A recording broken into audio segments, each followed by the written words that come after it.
Olá pessoal, bem, o nosso tema de hoje trata sobre a prescrição do treinamento de força. E aí eu começo com uma pergunta em certa medida polêmica porque ela divide diferentes opiniões, diferentes visões e até resultados diferentes de pesquisas científicas, que é: será que há necessidade de se usar os exercícios isolados para se otimizar a hipertrofia? O que é que os estudos científicos dizem em relação a isso? Antes da gente começar, é preciso entender que existem na musculação dois tipos de exercícios. Então nós temos os exercícios multiarticulares e os exercícios uniarticulares. Os exercícios multiarticulares, como o próprio nome diz, são aqueles exercícios que utilizam várias articulações para o desempenho daquele exercício. E aí nós podemos citar vários exemplos, né? Como por exemplo o supino reto e o agachamento. Já os exercícios uniarticulares, como o próprio nome diz, como o próprio nome indica, são exercícios que basicamente utilizam apenas uma articulação para o desempenho daquele exercício. E aí nós temos exemplos clássicos como a rosca direta, o tríceps na polia, né, a cadeira flexora e por aí vai. Então, só para ilustrar alguns exemplos de exercícios multi e uniarticulares, aqui você tem 4 exercícios multiarticulares básicos, né, tradicionais nas salas de musculação, que é o agachamento. Aqui você tem o afundo, que é uma variação do agachamento, a remada e o leg press. Você pode ter outros também, como o supino reto, o supino inclinado, a puxada frente, né, a puxada supinada. Tem uma série de outros exercícios multiarticulares. Já os uniarticulares, aqui você tem exemplos clássicos como a rosca direta, o tríceps na polia, a cadeira extensora, a cadeira flexora, e aí você tem outros como a cadeira adutora, abdutora, flexão plantar, que é o que a maioria das pessoas conhecem por panturrilha, o stiff, dentre outros exercícios. Então vamos lá. A grande pergunta dessa apresentação aqui, dessa aula, é se há necessidade na prescrição do treinamento de força, se há necessidade de se usar os exercícios uniarticulares, que são os exercícios isolados, para se otimizar a hipertrofia. Ou fazendo apenas os exercícios multiarticulares já é suficiente para que eu tenha um estímulo hipertrófico ideal, né? Então, usar ou não os uniarticulares, ou usar ou não os isolados. E aí, para responder essa questão, eu vou usar um estudo que foi publicado na revista Sports, foi publicado em 2019, né, no ano passado. Foi um estudo de revisão, mas bastante esclarecedor, e o autor principal é o Brad Schoenfeld, que é um pesquisador na área do treinamento de força. E aí ele revisou a literatura com seu grupo de pesquisa em relação a esse tema, tentando responder se há necessidade de se usar isolados ou não. E se há, em qual necessidade usar, em que caso usar. Então a gente vai dividir a resposta a essa questão usando duas vertentes, né? Usando dois contextos aqui. Nós podemos usar os dados de eletromiografia para responder a questão e podemos usar os dados que investigam a hipertrofia muscular. Os dados de eletromiografia, eles investigam a ativação muscular num determinado movimento, ou seja, eu faço um determinado movimento, são colocados eletrodos no meu músculo e vai se medir basicamente a atividade mioelétrica, ou seja, a atividade elétrica do músculo. Se para um determinado movimento um músculo é muito acionado e outro não, eu posso dizer que para aquele movimento, aquele músculo é bastante solicitado. Já o que é muito pouco acionado, muito pouco ativado, eu posso dizer que aquele movimento não é um movimento específico para se trabalhar aquela musculatura. Então a eletromiografia, ela nos dá um norte de quais exercícios seriam mais eficientes ou não para uma determinada musculatura, tá? E aí vamos lá. Os estudos na área de eletromiografia, eles mostram que que os exercícios multiarticulares não são suficientes para maximizar a atividade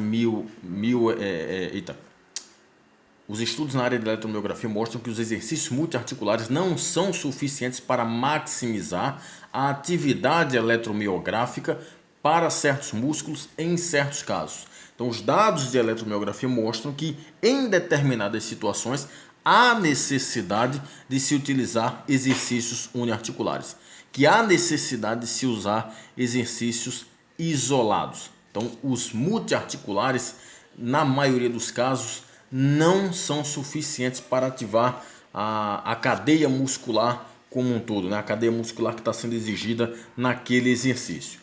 E aí eu cito estudos como, por exemplo, do grupo do Scamilla, que é um grande pesquisador na área de biomecânica, especificamente em eletromiografia.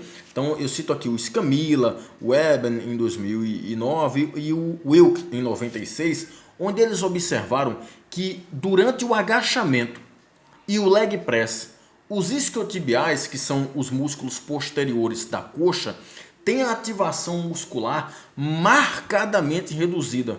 Então, o agachamento e o leg press e exercícios similares, né, variações do agachamento, como o afundo e o levantamento terra, ativam muito mais a musculatura do quadríceps do que os isquiotibiais, porque esse exercício ativa a musculatura da coxa como um todo. Só que a maior intensidade acontece no quadríceps. E nos isquiotibiais essa atividade é marcadamente reduzida. Então, parece que há necessidade de se utilizar exercícios isolados para a musculatura dos isquiotibiais. No entanto, esses dois estudiosos, esses dois cientistas, né, verificaram que a amplitude eletromiográfica foi substancialmente maior nos isquiotibiais quando realizado o exercício de flexora e stiff. Portanto, quando a gente fala na musculatura da coxa, e especificamente no agachamento, no leg press, no afundo e no levantamento terra, fazer apenas esses exercícios não é suficiente para ativar a coxa, para trabalhar a coxa como um todo, fazendo-se aí a necessidade do uso da flexora e do stiff, né? Então, você deve utilizar exercícios isolados como stiff e flexora para trabalhar a coxa como um todo e evitar o desenvolvimento de desequilíbrios musculares, o que vai inevitavelmente aumentar as chances de lesões nas articulações do joelho, quadril e tornozelo, né? Então, principalmente o joelho. Então, devo fazer stiff e flexora? Sim, e os estudos na área de eletromiografia sustentam essa afirmação. O estudo do grupo do Anderson, em 2006, verificou que o reto femoral, que é uma porção do quadríceps, é pouco ativado no leg press no agachamento. Só que ele é muito mais ativado na cadeira extensora. Então você pode utilizar a cadeira extensora como complemento ao uso do leg press e do agachamento. O leg press e o agachamento trabalham muito quadríceps, só que no quadríceps, das porções do quadríceps, o reto femoral é pouco ativado nesse exercício, fazendo-se necessário o uso da cadeira extensora, que é um exercício uniarticular, que é um exercício isolado. Portanto, devo fazer cadeira extensora? A resposta é sim. Os dados de eletromiografia sustentam o uso da cadeira extensora. Então você pode fazer sem problema nenhum. Então faça sem medo de ser feliz, tá? O uso da cadeira extensora é necessário como complemento ao uso do leg press, do agachamento e exercícios similares, né? No estudo do grupo do Lerman em 2004 e do grupo do Lusk em 2010, eles verificaram que a puxada e a remada resultaram numa maior atividade mioelétrica, ou seja, uma atividade eletromiográfica maior no grande dorsal comparado ao bíceps. Ou seja, quando você faz puxada e remada, o grande dorsal é muito mais ativado quando comparado com o bíceps. O bíceps até que é ativado, claro, mas é bem menos quando você compara com o grande dorsal. No entanto, essa disparidade em relação à ativação muscular diminui quando você muda a pegada da posição pronada para a posição supinada, ou seja, quando você faz a remada ou a puxada de forma supinada, a ativação do bíceps vai ser aumentada. No entanto, ainda existe uma disparidade grande quando você compara a atividade eletromiográfica do grande dorsal e do bíceps, fazendo-se necessário o uso de exercícios isolados, como a rosca direta, a rosca Scott e exercícios similares. Portanto, posso fazer exercício isolado para o bíceps? Posso trabalhar rosca direta, rosca Scott similares? Pode e deve. Os estudos na área de eletromiografia sustentam essa ideia.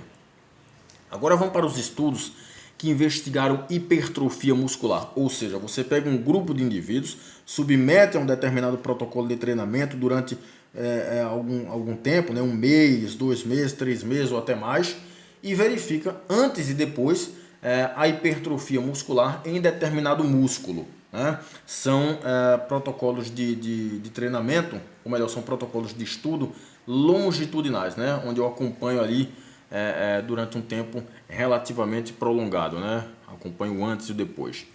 Então vamos lá.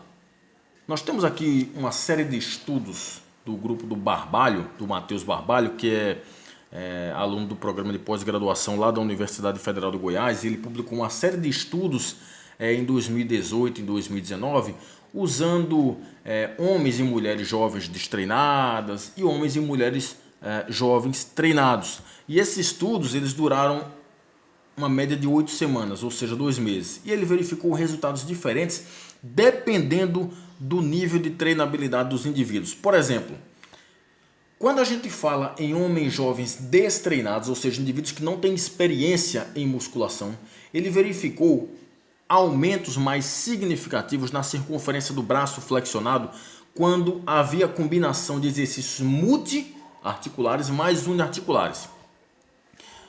Tá? Então, basicamente o que o Matheus usou aqui foram exercícios como puxada e rosca direta. Então, quando você fazia multi mais uniarticulares, você tinha uma hipertrofia maior. E aí, olha só a diferença. Quando se usava multiarticulares mais uniarticulares, tipo puxada mais rosca direta, você tinha um aumento na hipertrofia do bíceps de 5,2%. Quando você fazia apenas multiarticulares, como a puxada, apenas a puxada, um aumento de 4% no bíceps. Portanto, fazer multiarticulares mais uniarticulares, ou seja, isolados, juntamente com os multiarticulares, você tinha uma eficiência maior na hipertrofia. Quando a gente fala em mulheres destreinadas, mulheres jovens destreinadas, ou seja, sem experiência em musculação, o que é que ele verificou? Basicamente a mesma coisa, ou seja, aumentos mais significantes na circunferência do braço flexionado, favorecendo aí multiarticulares mais uniarticulares.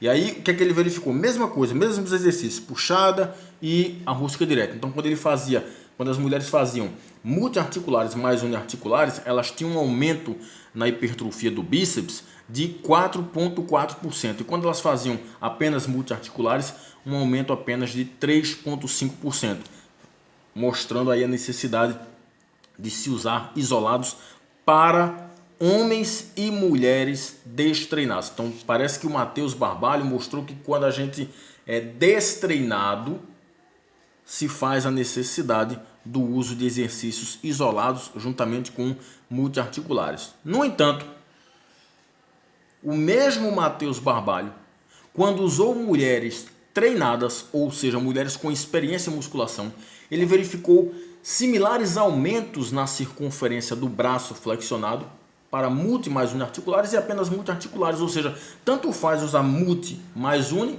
ou apenas multiarticular. Tanto faz fazer puxada mais rosca direta quanto apenas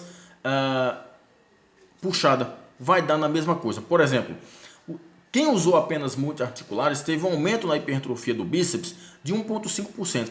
E quem fez multi mais uniarticular teve um aumento de apenas 1,6%. Ou seja, não teve diferença significativa nenhuma aí, né? Não teve diferença nenhuma entre esses valores.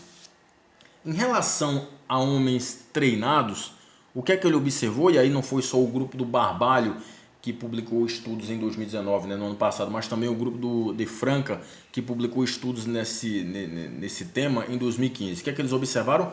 Que para homens treinados, houve aumentos similares na circunferência do braço flexionado para multi mais uniarticulares e apenas multiarticulares, ou seja, também não teve diferença nenhuma. Então, o que os trabalhos do Matheus Barbalho basicamente mostram é que quando a gente fala em pessoas destreinadas, há necessidade de se usar multiarticulares mais uniarticulares. Há necessidade de se usar isolados, juntamente com os multiarticulares, né? Mas quando a gente fala em pessoas treinadas, não há necessidade de se usar isolados, porque se você fizer apenas os multiarticulares, vai dar na mesma coisa. E entenda que não há necessidade, quando a gente diz assim, não há necessidade, não é que é proibido, é que apenas vai dar na mesma coisa.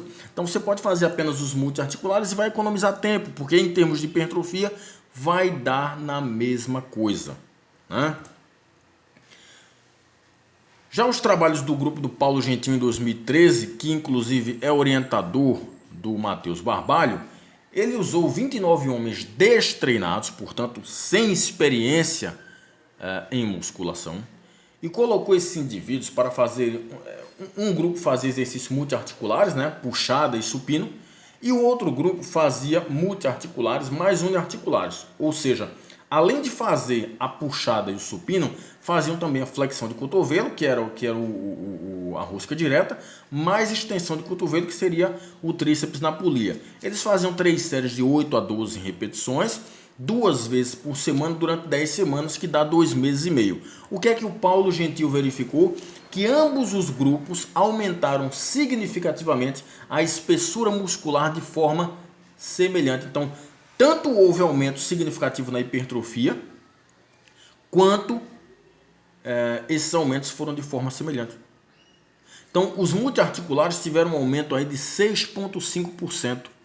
E os multiarticulares mais uniarticulares tiveram um aumento de 7%, ou seja, não teve diferença nenhuma, né? Os resultados foram muito semelhantes, foram significativos e semelhantes. Portanto, o Paulo Gentil mostrou que para destreinados também não há necessidade de se usar isolados. E não é que é proibido, é que apenas não há necessidade. Apenas usando multiarticulares você já dá conta do recado. Ainda falando dos estudos do Paulo Gentil, em 2015, ele usou novamente 29 homens, jovens e destreinados mais uma vez, e dividiu em 2 grupos. Um grupo fazia exercício multiarticular, só puxada, e o outro grupo fazia um exercício uniarticular, que era rosca direta. Ele queria ver a hipertrofia no bíceps. Então, esses indivíduos treinavam 2 vezes por semana, 3 séries de 8 a 12 repetições e 10 semanas de intervenção, né? Dá 2 meses e meio. O que ele observou? Que ambos os grupos mostraram aumentos similares na espessura muscular. Portanto, a puxada hipertrofia o bíceps de forma significativa e semelhante à rosca direta. Por exemplo, a puxada hipertrofiou aí o bíceps em 6,1% e a rosca direta hipertrofiou o bíceps em 5,8%. Então não teve diferença significativa nos resultados. Isso para indivíduos destreinados, né? Para indivíduos destreinados. Só voltando aqui para a gente ter certeza. Já o grupo do Wakahara, em 2013, usou 12 homens jovens e submeteu esses indivíduos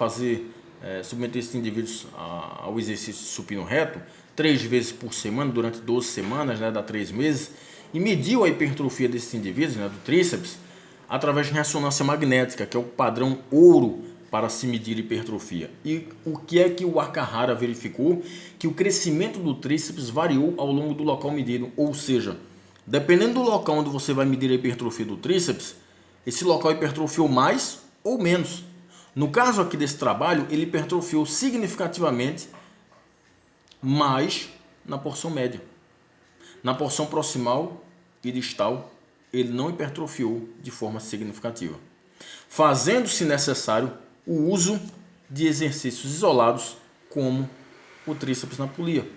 Portanto, no trabalho do Wakahara, fazer apenas supino reto para trabalhar o tríceps não seria uma boa ideia, porque o tríceps, apesar de ser bem ativado, ele não vai hipertrofiar em todas as suas porções, né? E dependendo do local medido.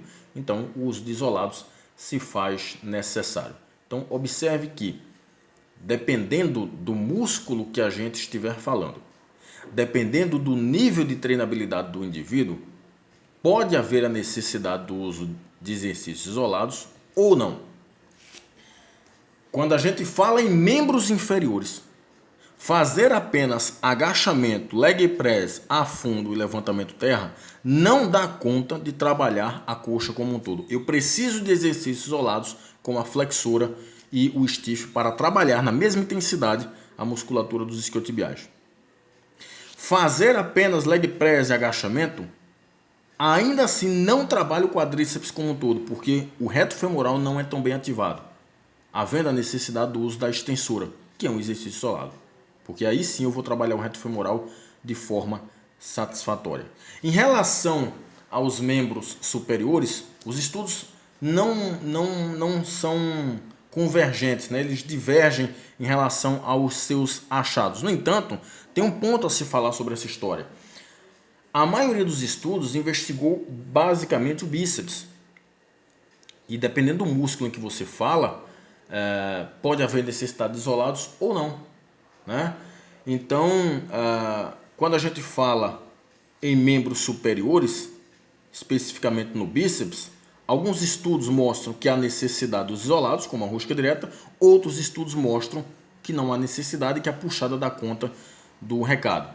Ainda, o nível de hipertrofia e de ativação muscular pode variar, principalmente hipertrofia, né? Pode variar dependendo do nível de condicionamento de força do indivíduo.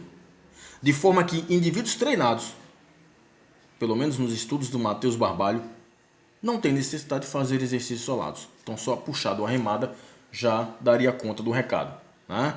Já o Paulo Gentil mostra que não há realmente necessidade. O Akahara mostra que fazer supino não dá conta de trabalhar o tríceps, ou melhor, de hipertrofiar o tríceps como um todo, havendo a necessidade do uso de isolados para tríceps. Então, se eu tiver que terminar esse vídeo com um recado para vocês e responder a pergunta do primeiro slide, né, posso fazer exercícios isolados para hipertrofia? Você deve, porque a maioria dos estudos mostra que os isolados são necessários. Você precisa, na maioria das vezes, fazer exercícios isolados para complementar o treinamento com os exercícios multiarticulares. Agora, vai usar isolados? Use com moderação, porque existem questões envolvidas, como, por exemplo, uso excessivo das articulações, sobrecarga nas articulações, né? Possibilidade de overtraining. Então, a tua dose de treinamento não pode estar tão elevada também, tá? Mas posso fazer exercícios isolados para hipertrofia? Sim. Ok, pessoal? Um abraço a todos e até mais.